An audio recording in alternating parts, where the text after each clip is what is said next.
Hello out there in computer world. Here we are for our third instalment of our series of Alice Cooper album reviews, where we're going to talk about School's Out and $1 Babies.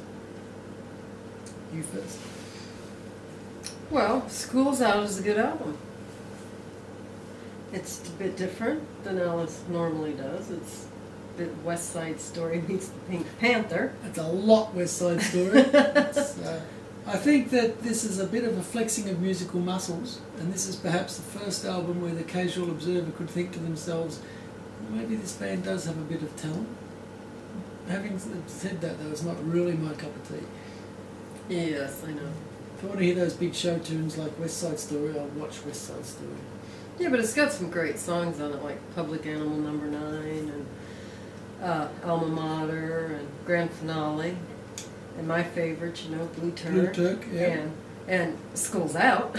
School's Out is a classic song. It's almost as if they had some a taste of success with the song 18, and they thought to themselves, or Alice thought to himself, now, what can I do that's along the same lines? And School's Out.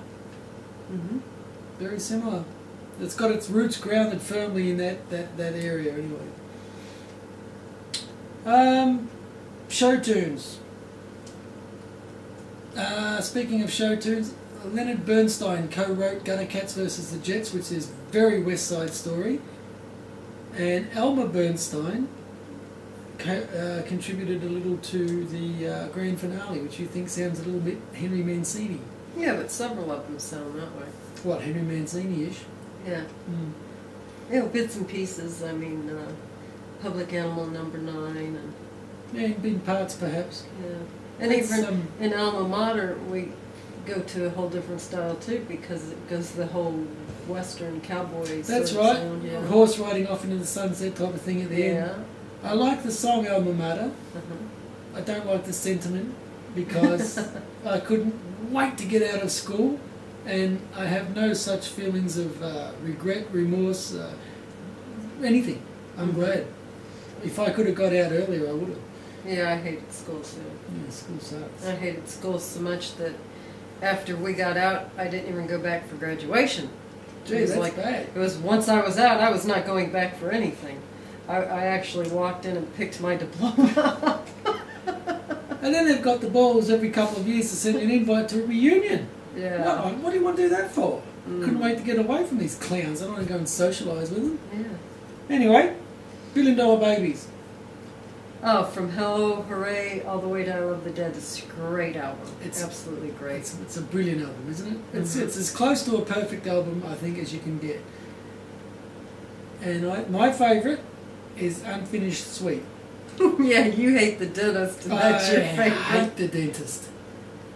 But I like that song Unfinished Sweet. The little drill bit puts me teeth on edge every time.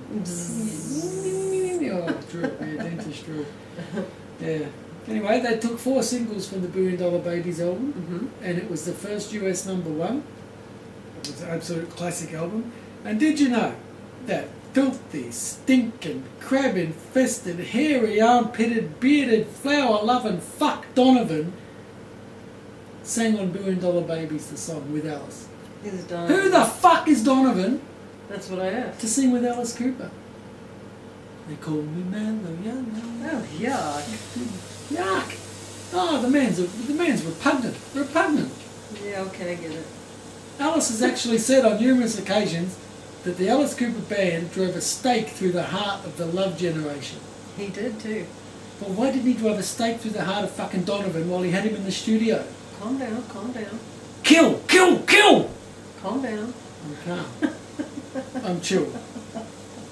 Anyway, Donovan sang on $1 Billion Babies. He was the second vocalist. And I didn't know that until recently. For all these years, I just assumed it was one of the instrumentalists, or Bob Ezrin or something, doing some backup yodeling. But it was actually Donovan. My whole perspective on life has changed since I knew that. Anyway, I think it's a brilliant album, and I think it's one of Alice's best. My favourite's Generation Landslide on it. That's a terrific song, Generation Landslide. That's very, what Nostradamus did. What did he do? Prophesize. It's very prophetical. Is that what you do? Yes, sir. Very fortune telling. I did have one question though. Well, Do you think Mary Ann had anything whatsoever to do with Baby Jane? it's interesting you should ask that, because apparently Alice used to live next door to Betty Davis, Yeah, I knew that. who played Baby Jane. And if you sing that song Mary Ann to yourself, except you change the words to Baby Jane, It is very vaudevillian. very vaudevillian, very, very Betty Davis era.